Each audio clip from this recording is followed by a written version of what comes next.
Hi everyone, welcome to our webinar today. The topic for today's webinar is federal court cases that could affect RPSs. This webinar is being presented by the Clean Energy States Alliance as part of the RPS Collaborative, and we have with us on the line our host for this webinar, Warren Leon. Warren is the Executive Director of CISA, and he also manages the RPS Collaborative. We also have with us our guest speaker for this webinar, and I'll pass it over to Warren and our guest in just a moment, but first I would like to go over a few quick housekeeping notes. All of our attendees for this webinar are in listen-only mode. You have a couple of options to join the audio portion of the webinar. You can connect using your telephone or your computer mic and speakers. If you'd like to minimize the webinar console, you can click on the little red arrow that you see in the circled here on your screen. That also works to expand the webinar console. A very important note, we ask that you please submit your questions throughout the presentation as you think of them. Don't wait until the very end of the webinar to submit your questions. We will be saving plenty of time to answer audience questions, and we expect to have a lot of people on the webinar, so to make sure that we get to your question, don't wait until the end. Type it in when you think of it. And again, you can do that by typing it into the question box on the webinar console and hitting send. A final note, this webinar is being recorded, and we will send you an email within about 24 or 48 hours with a link to the webinar recording and a link to the PDF of the slides. You can also find all of the webinar materials on CISA's website on our webinars page, and that's cisa.org/webinars. So with that, I will pass it over to our host for this webinar, Warren Leon, to get us started. Warren? Hey, thanks very much, Samantha.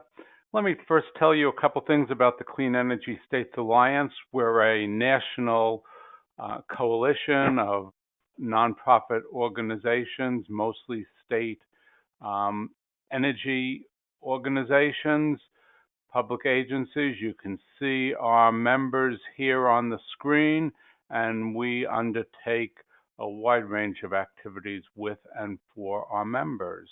And one of the things we do, if we can go to the next slide, is we manage the RPS Collaborative, which is an initiative that's funded by the Energy Foundation and the U.S. Department of Energy.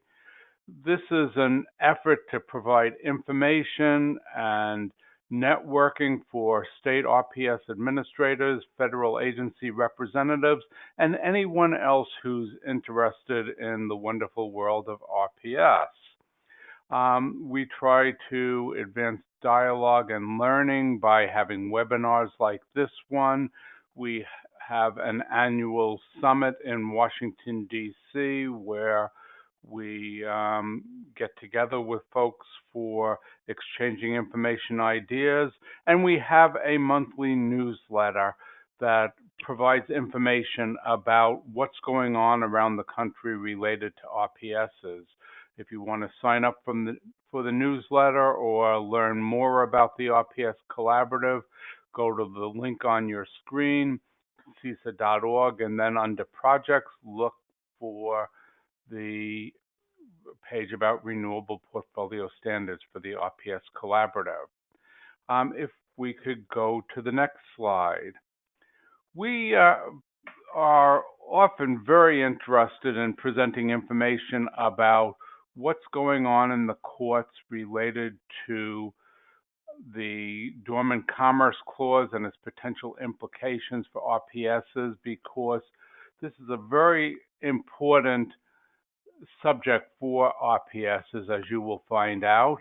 And we did a session at the RPS Summit with two excellent lawyers and speakers on this topic, and there was so much interest in it that we decided that we would get one of the participants in that session to come back and talk to us today. And that's who we have, Harvey Reiter. He's a partner in the Washington, D.C. office of Stinson Leonard Street. He also teaches at George Washington University Law School. He's the author of 2 law review articles on the Dormant Commerce Clause, and he has represented a range of participants, including a number of state public utility commissions in energy regulatory matters before FERC and in the Federal Circuit Court of Appeals. For more than a decade, Harvey has been a regular lecturer at Camp Nehru, and he has served as executive editor of the Energy Law Journal since 2005. So the way we're going to run this webinar is a little different than some of our others. There aren't going to be a lot of slides. I'm going to ask Harvey a couple questions, but he will go through a lot of the RPS-related cases, and if you folks type in questions, if it seems like they need to be asked before we go through the presentation, I'll ask them then. Otherwise, we'll wait to the end. So with that, let's turn to Harvey's presentation. And if we could go to the next slide. And Harvey, thanks very much for joining us today. Could you first, explain what is the Dormant Commerce Clause? Why should people who are RPS administrators or otherwise participate in RPS markets, why should they care about the Dormant Commerce Clause? Well, thanks, Warren. So let me start with a little bit of a history lesson. The Dormant Commerce Clause is really an aspect of the Commerce Clause, part of the original U.S. Constitution. And the Commerce Clause pretty simply provides the federal government with authority to regulate commerce among the states with foreign nations and with Indian tribes. And going back almost 200 years, the courts have said that this power given to the federal government under the Commerce Clause is exclusive. So by implication, and this is what they mean when they use the term the Dormant Commerce Clause, states don't have the authority to regulate interstate commerce. So the consequence is that there are certain types of legislation enacted by the states or local governments, and this would also include regulations adopted under state law or local ordinances that have either a discriminatory effect on commerce, and by that I mean laws that benefit in-state industries over out-of-state, or where a state or a local government passes a law that has extraterritorial effect. That is, it requires states outside of the enacting state's boundaries to follow that state's law in effect. And then the last category that comes under Dormant Commerce Clause scrutiny are statutes that are deemed to present an undue burden on interstate commerce. So the first of these, the statutes that discriminate, fall into two categories. There are those that are facially discriminatory. And you can see right from the language of the statute or the ordinance that it favors in-state over out-of-state, or those that are discriminatory in effect or purpose. And there it may not be clear from the language of the particular law, but it is evident from the surrounding circumstances or the direct effect that the law is intended to favor and has the effect of favoring in-state over out-of-state industry. So whether the discrimination is in effect or discrimination right on its face, the courts have said that those types of statutes are virtually per se unlawful. So what do I mean by that? What I mean is that absent some compelling state interest and evidence that there is no other way to achieve that compelling state interest other than the law that's been adopted, those laws are going to get struck down. The extraterritorial regulation that I mentioned before also falls into the per se category, but it's a much less common type of Commerce Clause problem. It comes up occasionally, but it's not nearly with the same frequency as claims that state or local legislation has a discriminatory effect against out-of-state commerce. And then the last category, and this is the rarest of all, it involves cases where there is an undue burden on interstate commerce. The typical cases that you read about in law school are the cases that involve state regulations that affect interstate commerce indirectly, that make it impossible for entities to comply. For example, the classic cases they talk about in law school texts are where states may have regulations that affect how a motor carrier is to operate, the kind of mud flaps they use. And if you had different state regulations affecting interstate trucking firms where they'd have to remove equipment and place it back on to meet the conditions in a particular state, that would constitute an undue burden. But those are pretty rare. Harvey, so, before we get on, sure. Okay.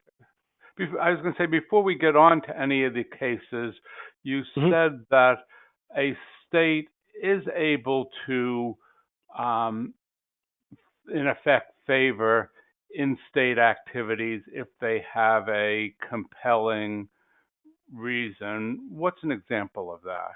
Okay, so the one example, and this is the one that is typically cited, there was a case in Maine where there were certain kinds of fish that were used as bait, and the state passed a law that barred the import of bait from outside of the state because they carried parasites that would affect fishing. And so there was a very particularized need for discriminating against this out-of-state bait. So that's an example, but again, that's a pretty rare one. Okay.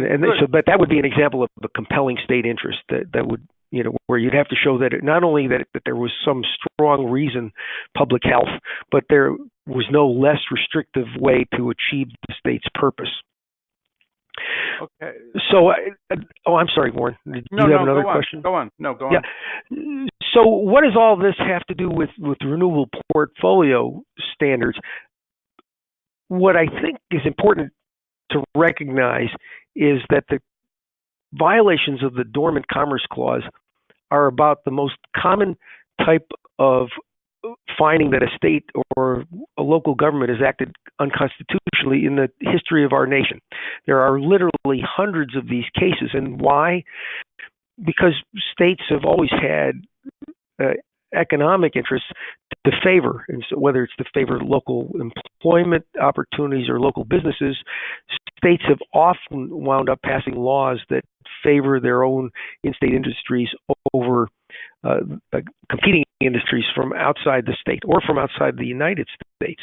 And those have consistently and very frequently over the years been struck down. So in the energy context, there are three different things to keep in mind. One is a state can't hoard its valuable energy resources. There was a case involving the state of New Hampshire and the New England Power Company in which the state sought to limit the export of valuable hydroelectric power. The court struck that down as an example of hoarding that a state can't do. States can't make out-of-state resources more costly. And even where there might be another benign motive for a statute, if there's still a discriminatory purpose, that won't save it. The fact that there might be some other reason that could justify it won't save a discriminatory statute. So those are the basic principles. And how do they affect renewable portfolio standards? Well, there are a couple of examples. So let me talk about those that could fall into the per se category. In a number of states, renewable portfolio standards include credits or multipliers that would favor in-state over out-of-state entities. So you might get more credit, a multiple of 2 or 3, for a renewable solar resource from within the state compared to one that's from outside the state. That's likely to be quite vulnerable if challenged. A number of states in their renewable portfolio standards also impose quotas. So a certain amount of renewables from outside the state might qualify for renewable portfolio credit, but above that, those resources could still be imported into the state, but they wouldn't be treated as renewables. Those two would probably be vulnerable if challenged. And then there are a handful of states that outright bar any consideration of out-of-state resources as counting toward meeting renewable portfolio standards. And those two would likely be vulnerable to challenge. So with that background, go ahead. How about a case of a state that has a distributed generation tier for its RPS, where it argues that it wants to promote distributed generation for reasons other than just protecting local industry? Is that something that is on safe grounds? I would think so. There's nothing in the prohibitions of the Commerce Clause that would prevent states from saying that we want to promote self-generation or renewable generation or a particular type of generation. And the fact that they may want to encourage, for example, rooftop solar or something else that is location-based doesn't amount to a discrimination against out-of-state commerce, as long as they don't say that only those companies that do operate within this particular state can install those types of facilities or sell them. That would be problematic. But simply saying that we're going to provide some incentives for particular types of on-site renewables, I don't think that would create a Commerce Clause problem. Let me mention one other thing related to that, Warren, too, because this is significant.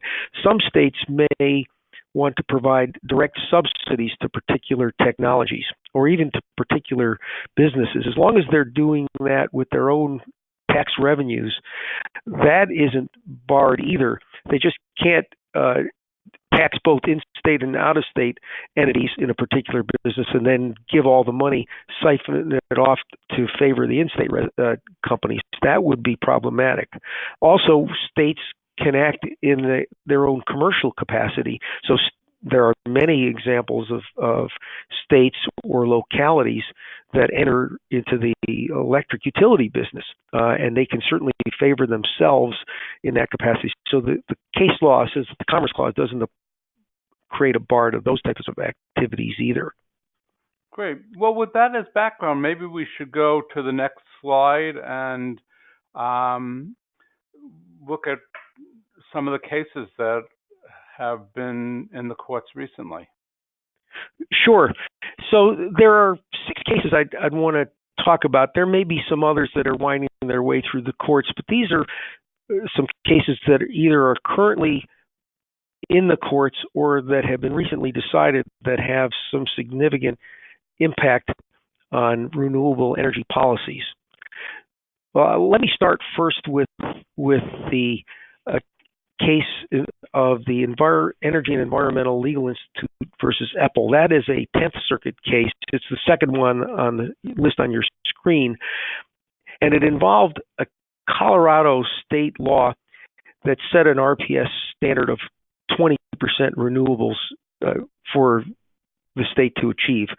There was a lawsuit brought by the Energy and Environmental Legal Institute. That was a nonprofit legal institute, but it was whose main constituency was coal producers.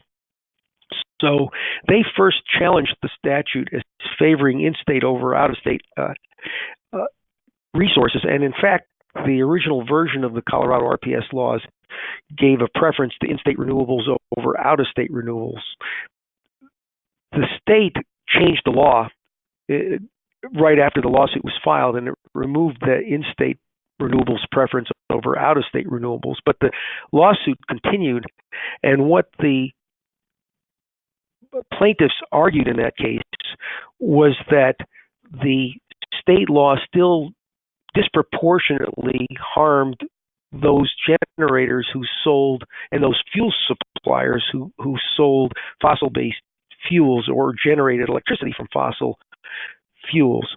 And what the court said was that that's not the test. The statute, the court said, and here I'm quoting from the court case, isn't a price control statute. It doesn't link prices in Colorado with those paid out of state, and it does not discriminate against out-of-staters. So fossil fuel producers, like the members of the supporters of the Institute, would be hurt. But as far as we know, the court says, all fossil fuel producers in the area served by the grid will be hurt equally, and all renewable energy producers in the area will be helped equally. So what's the lesson of that case? I think it's a relatively simple one, and that is the test isn't whether out-of-state competitors might be hurt more than others, but whether they are essentially the effective targets. So states can favor renewables over non-renewables. They just can't favor in-state over out-of-state. So if, incidentally, one state had more favorable conditions for solar installations than another state, or wind, because there might be better wind resources within the state, as long as the state was favoring wind over some other technology, that wouldn't create a Commerce Clause problem. It's only where they favor, again, the in-state over the out-of-state, that there might be such an incidental effect isn't problematic. So the next case I wanted to talk about, and we can come back to any of these later on, but the next case I wanted to talk about was one of the rare cases I mentioned at the outset. This is one that involves a claim that the state was regulating extraterritorially. So that's the first case on the list. It was called North Dakota versus Heidegger. So this case involved a challenge by the state of North Dakota and some rural electric cooperatives and some other fossil fuel generators to a state law in Minnesota that barred Minnesota utilities from utilizing new non-fossil fuel generating resources without prior approval from Minnesota's Public Utility Commission. So this was a law that was passed back in 2007, and it said, here I'm just quoting from the statute, that no person shall import or commit to import from outside the state power from a new large energy facility that would contribute to statewide power sector carbon dioxide emissions, or enter into a new long-term purchase power agreement that would increase statewide power sector carbon dioxide emissions. So the plaintiffs, the state of North Dakota and the others I mentioned, challenged the state law on three grounds. The first ground was that the Federal Power Act, which gives FERC, the Federal Energy Regulatory Commission, exclusive authority to regulate interstate sales and transmission of electricity, sales for resale and transmission of electricity, preempted the state law, that the state was effectively regulating in an area that was left to the federal government to regulate. The second claim made by the plaintiffs was that the Clean Air Act preempted the state law because the state law conflicted with the Clean Air Act regulations already in effect. So this is what would be called a supremacy clause claim, that federal law supersedes state law when they cover the same subject. And then the last argument, and this involves the Dormant Commerce Clause and what I mentioned earlier, the extraterritorial effect of the law. The argument was that the law violated the Dormant Commerce Clause because it regulates out-of-state sellers who must get Minnesota Public Utility Commission permission to sell if some of their power enters the state of Minnesota. So the argument was this. It was an interesting one. When entities operating within the Midwest Independent System Operator region that covers a whole bunch of states in the Midwest, when they operate their electric utilities, the power flows across state lines. It flows where the electrons follow a path of least resistance. So in theory, even if you had a seller in North Dakota selling to a buyer located in South Dakota, some of that power might pass through the state of Minnesota, and that would require Minnesota to approve the arrangement. So the argument was that resulted in an extraterritorial regulation by the state of transactions taking place outside the state. So the case went to the federal district court in Minneapolis, and the court struck down the law on Dormant Commerce Clause grounds. The same basic argument I just mentioned. They said, well, because the Minnesota Public Utilities Commission has to give sign-off to any of these contracts, and the law clearly requires that. That's what the court concluded. There's a violation of the Dormant Commerce Clause because the state is regulating transactions that take place outside of its boundaries. The case went to the Eighth Circuit Court of Appeals, and there was an interesting decision. The court upheld the district court's judgment. Now, it's a little bit technical, but when I say they upheld the judgment, they didn't uphold the ruling that the statute violated the Dormant Commerce Clause. There were three different opinions from the circuit court judges, each of whom decided on different grounds that the state law was unconstitutional. Only one of the judges agreed with the lower court judge that there was a Dormant Commerce Clause violation. That was the first opinion that you read when you look at the case in the books.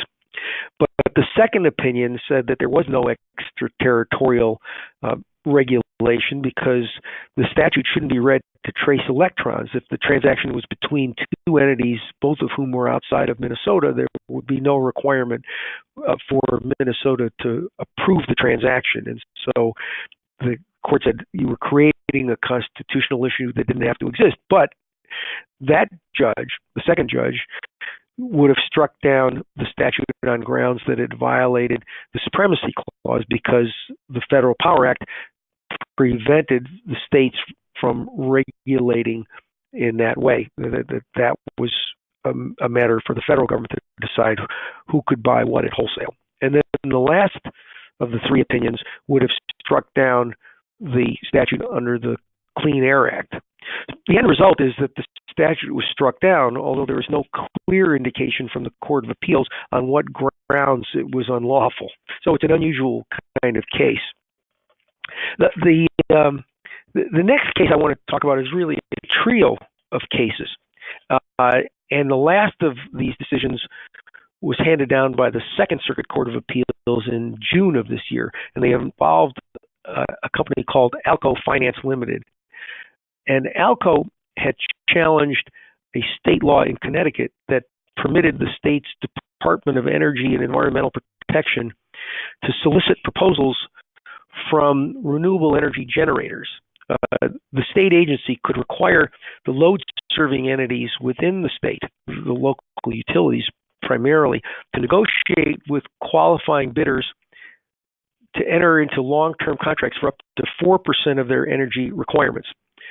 So Allco objected to this law as unconstitutional, and it gave two grounds. First, it argued that Connecticut was unlawfully requiring the state utilities to buy wholesale power, and that was preempted by the Federal Power Act, which gives, as I mentioned, involving the Eighth Circuit case, exclusive authority to FERC to regulate wholesale sales and interstate commerce. The second ground that Allco advocated to strike down the law was that the renewable energy credits used for renewable portfolio compliance under state law could only be used for resources located in New England or an adjacent region. And this, they said, violated the Dormant Commerce Clause because it discriminated against out-of-state entities who were outside of these two regions, either New England or adjacent regions. So the case made its way to the Second Circuit. And so let me start first with the federal preemption argument, that is that the Federal Power Act precluded the state law. There was a Supreme Court case about a year and a half ago called Talon, T-A-L-E-N, in which the state of Maryland had adopted a law to encourage certain types of renewable energy to be produced and established a mechanism under which the local utilities would pay the suppliers who would bid to supply them under a contract for differences.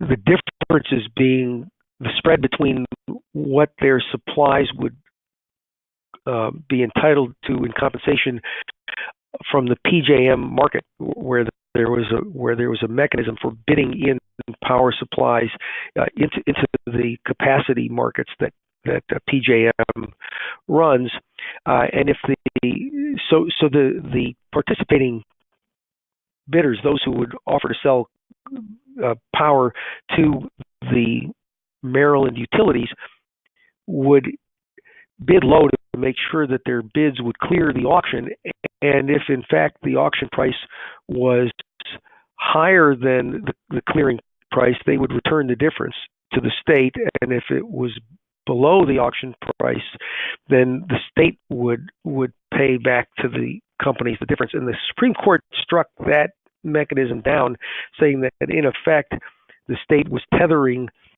the price that was paid to these generators to the price set by FERC, and then that was a violation of the Federal Power Act. So it was a significant case. What the court in the Second Circuit said was that case didn't apply to the Connecticut law because the executed contracts would still require FERC approval. So the court said there was no tethering that was barred under the Talon case. Second, they said that the impact on wholesale rates, and they didn't disclaim that there would be no impact, but they said it would only be incidental. And last, they said that as for requiring the utilities, the local utilities, to enter into long-term contracts for certain types or amounts of renewable energy was well within the power granted to the states and kept from FERC. And this is consistent with what FERC has said, that states can establish renewable portfolio standards. They can encourage particular types of generation. So what the court said was that there was no Federal Power Act preemption as a result. As for the Dormant Commerce Clause claim, and this, as I mentioned before, dealt with the state preference given to power from either New England's renewable resources from New England or an adjacent region. What the court said was that was okay because the two reasons. First, the product, there were renewable energy credits available under Georgia law.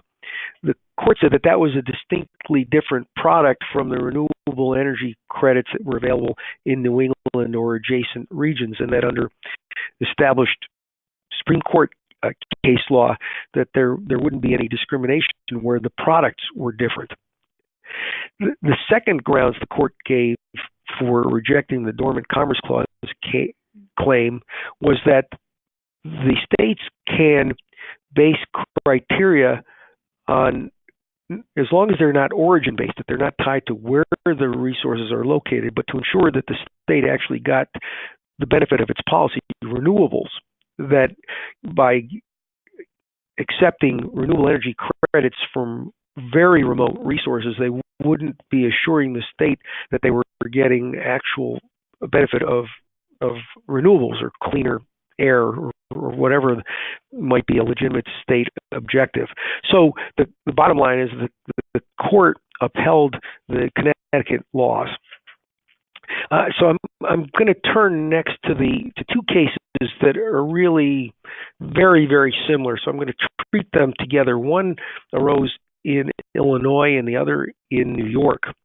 And these were the cases of Village of Old Mill Creek and the Coalition for Competitive Electricity. Both of them involve state laws that were very similar. In fact, the Illinois law that I'm going to talk about first was modeled on the New York law to create zero emission credits that were associated with energy produced from nuclear facilities. So the laws in both states would award zero emission credits to qualified nuclear plants, and it required local utilities to buy those zero emission credits, or ZECs as they're called, which are tied to the social cost of carbon. And in both state laws, the ZECs prices could be adjusted based on wholesale prices. So after the passage of the state law in Illinois, several companies brought a lawsuit challenging those laws, both on the Federal Power Act preemption concept and the Dormant Commerce Clause argument. So the federal preemption argument was simply this. that the generators who brought the complaint argued that the state was tying its ZEC mechanism to wholesale prices, and that this amounted to the unlawful tethering that the Supreme Court had struck down in Talon when it did so in the Maryland case I talked about earlier. The district court rejected that argument. It said that unlike the case in Talon, the ZEC prices aren't directly tied to wholesale rates. There was no contract for differences, and the generator gets the ZECs whether it is a successful bidder in an RTO auction or not. There were a number of energy law professors who filed a brief in the Seventh Circuit. That's the circuit that reviews cases that come out of Chicago and Illinois. And they supported this law, saying that if you were to overturn the ZEC law on Federal Power Act preemption grounds, it would endanger the renewable energy credit laws and RPS standards in 30 or more states.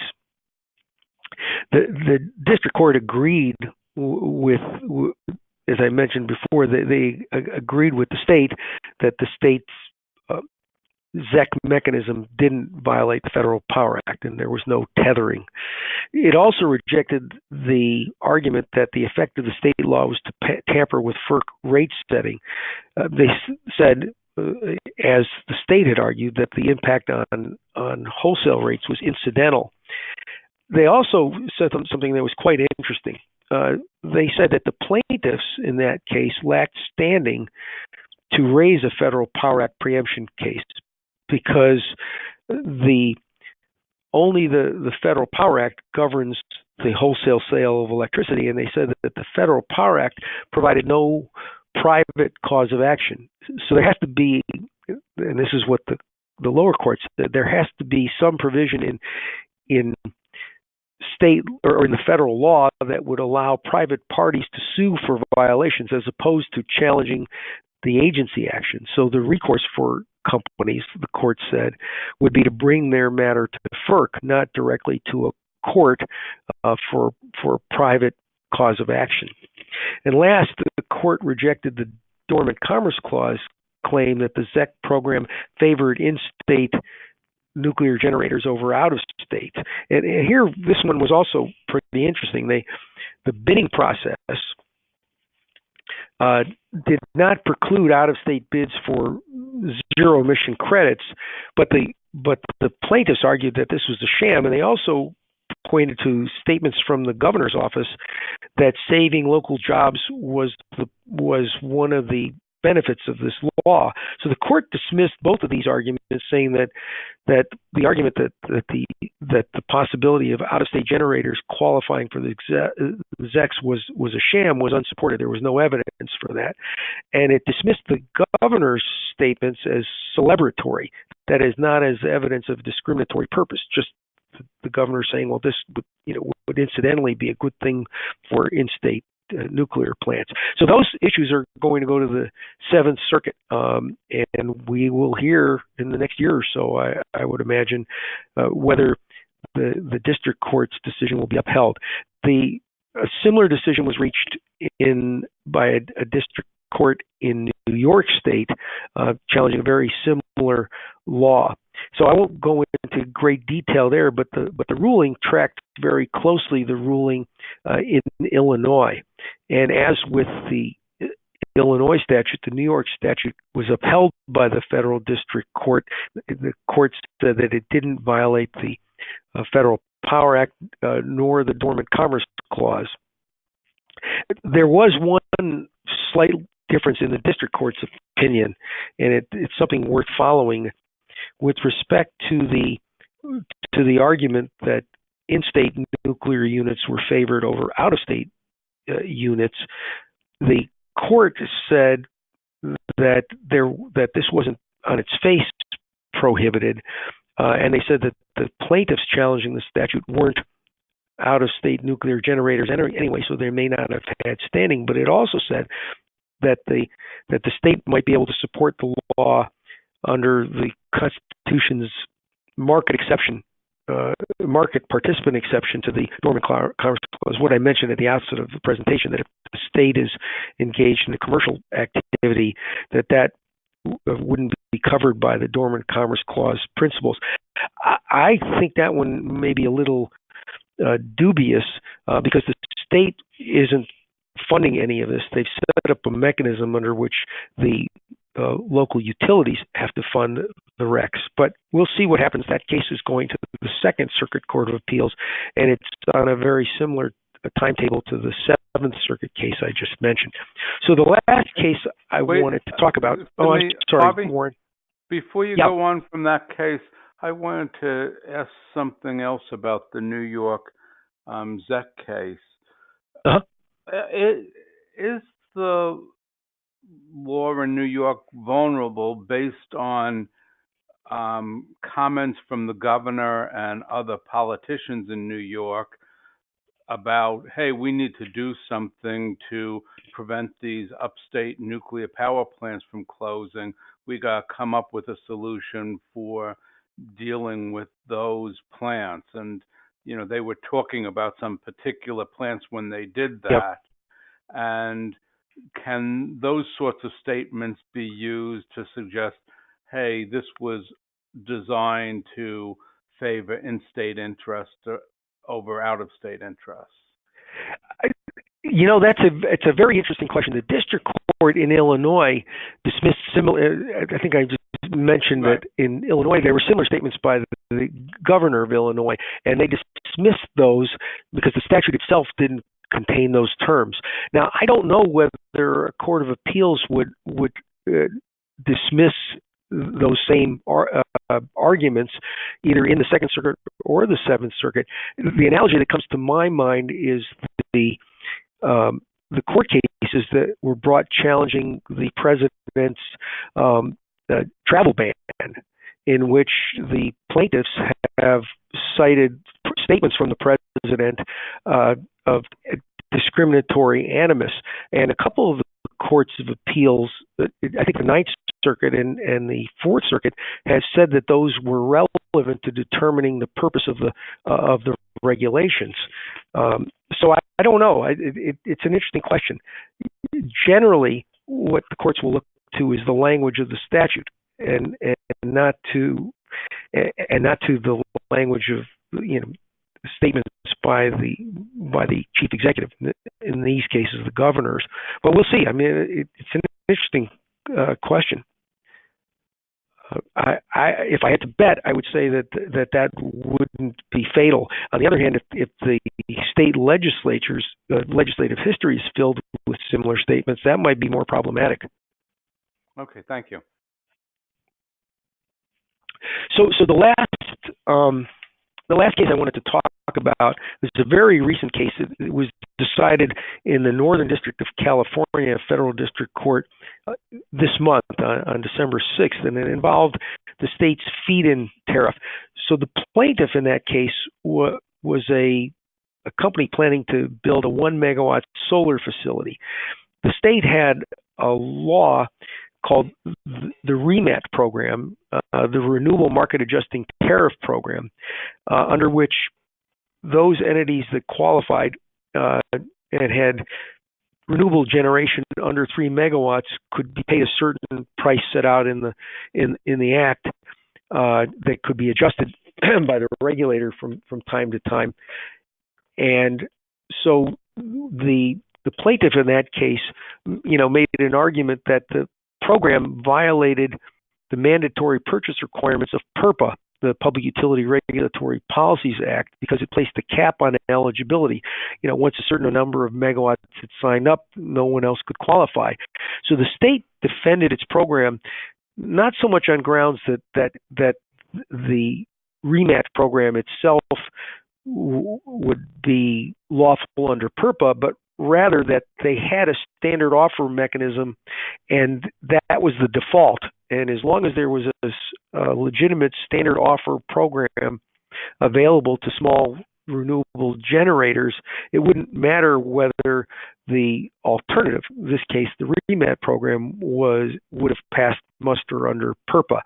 Now, the district court said we can accept that argument. The problem is, and this is a significant part of their ruling, is that the standard offer program that the state is relying on was itself faulty. And it was faulty because the court said there are two requirements, there are two options that a qualifying facility, either a small power producer produces renewables or a cogenerator, two options they get when they want to sell their output to the local utility. They can either get an offer based on the incremental cost of the utility, or its avoided cost at the time of delivery, but also at the QF or qualifying facilities option, they could get an offer to get a fixed price for the duration of the contract based on the estimated avoided costs at the time the contract is executed. And what the court said was that this latter option wasn't available under the state's standard offer mechanism. So therefore, the court said that there was no compliant PURPA requirement. I'm not sure, and here I'm doing a little bit of speculating, that the win by the plaintiff in that case is going to be more than a Pyrrhic victory, because they may find that the avoided cost that would be available to them won't be any more attractive than what they would get under the standard offer mechanism. But that all remains to be seen. Anyway, those are the cases that I plan to talk about, and I know people have questions, so why don't we start with those? Yeah, thanks very much, Harvey. That was interesting to hear what's been coming across in the courts recently. Of all of these cases, that are out at appeal or still to be decided, do you have a sense of which might be the next one where we're likely to hear a decision? Yeah, I would think that within the year, because I think the briefing has already started in the Seventh Circuit, and I'm not sure about the timing in the Second Circuit, but I think it's going to follow close behind. But I think you will get a decision out of the Seventh or the Second Circuit sometime within the next year on the ZEC programs, and those rulings will be significant. Okay. Somebody was asking about recent legislation in Pennsylvania that requires solar renewable energy certificates that are used to meet the state's alternative energy portfolio standard to come from in-state solar projects. Before this legislation, the SRECs could come from anywhere within PJM territory, but now they have to come from in the state. And this person was asking, well, is that vulnerable to challenge? And is there any harbor for the state in arguing there's something particular about a solar generation carve-out that makes it easier to restrict it in state? From what you described, it sounds problematic. We're not talking about, an installation that has to be made within the state. We're talking about, because obviously you're talking about a type of resource, and if they've singled out renewables that are built and provide electric energy within the state, and you don't get credit for renewables that come outside the state, I would say that's very, very vulnerable. It sounds a lot like the types of statutes that I mentioned that are vulnerable and that have been challenged successfully in Ohio and in Rhode Island and Massachusetts and in Colorado. Now, the states I mentioned involve changes that were made either by the state legislature or the local regulator in response to challenges that these laws gave an outright preference to in-state resources. So, without knowing any more than what you described, I would say that could be quite problematic.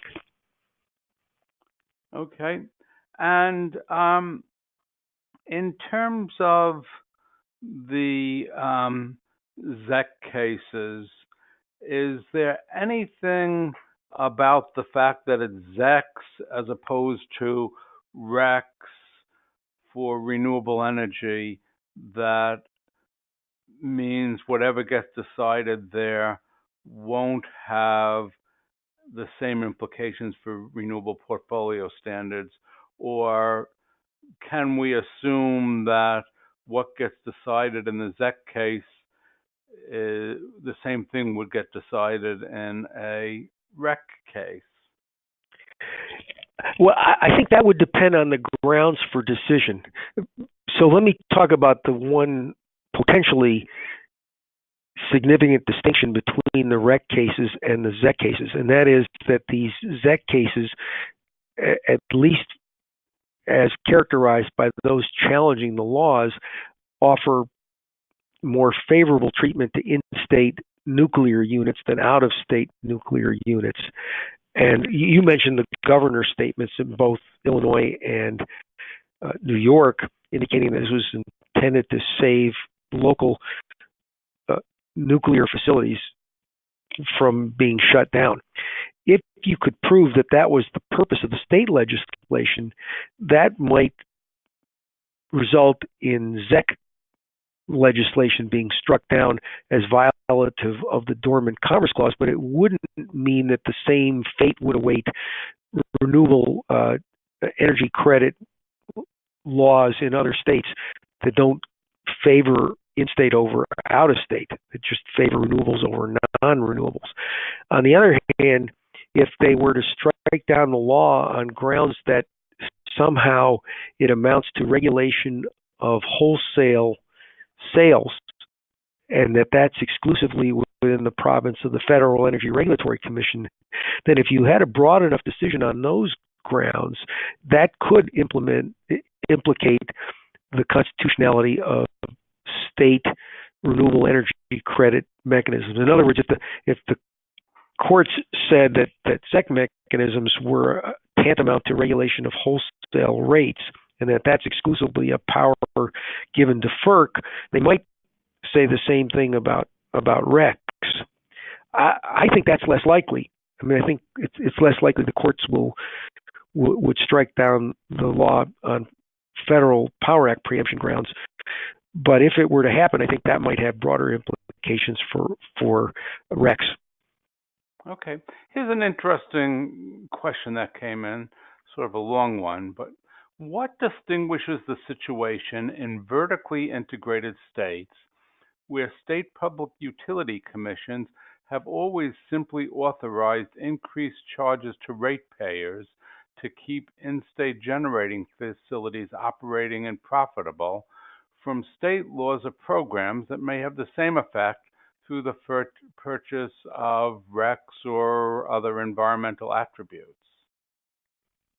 Basically what this person's saying, how the state PUCs get away with authorizing increased charges to ratepayers to keep in-state generating facilities operating? Yeah, that's an interesting question. And I guess the short answer I would give is that there may not be any in-state preference. There may be a preference for the local monopoly. And as long as there's no prohibition on entities becoming the local monopoly who are located outside the state, then you might not have the in-state versus out-of-state discrimination grounds. This could simply be favoring monopoly over competition.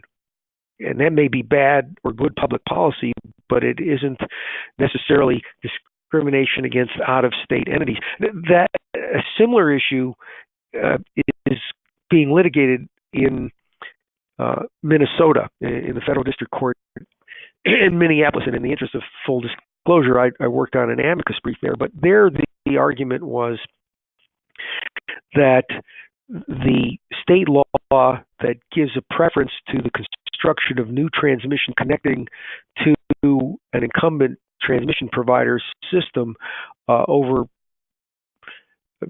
transmission facilities that would be built by competing merchant transmission companies violated the Dormant Commerce Clause. So the argument that the state made, and that's before the district court, is that nothing prevented out-of-state entities from competing to build these facilities. In fact, many of the entities that qualify as incumbents are incorporated in other states. So what they're saying is that you could favor monopoly over competition, that there were being efficiency reasons for having one entity provide all of the transmission rather than having competition to provide new transmission connections. So it would be an argument that the state has the right to favor monopoly over competition, and that gets into the antitrust doctrine called the Parker Doctrine, but it's not a Dormant Commerce Clause problem.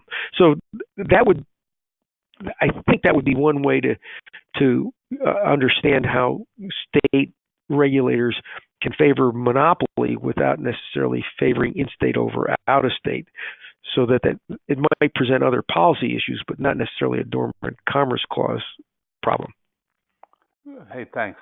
Well, we only have a few minutes left, so what I wanted to do is give you a few minutes to say anything else you want to say about RPSs and the Dormant Commerce Clause, or if there's any, final advice you have or any points you want to reemphasize.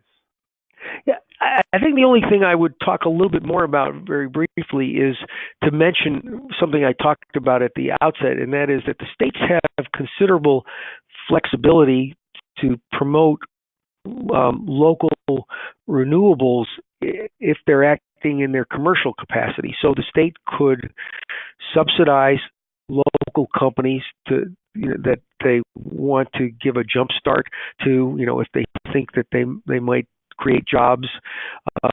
Certainly, if the states are acting in their proprietary capacity, either the state has a governmental entity that purchases power, or that is in the business of supplying electricity, they can look to their own local resources for to meet their needs. Those wouldn't implicate the Dormant Commerce Clause. On the other hand, they should be very cautious about laws that favor in-state over out-of-state renewables. And I think on policy grounds, this is just something I've said before, that it's not helpful to the idea of promoting renewable resources to force people to pay for more expensive in-state renewables when the same renewable energy might be available out of state.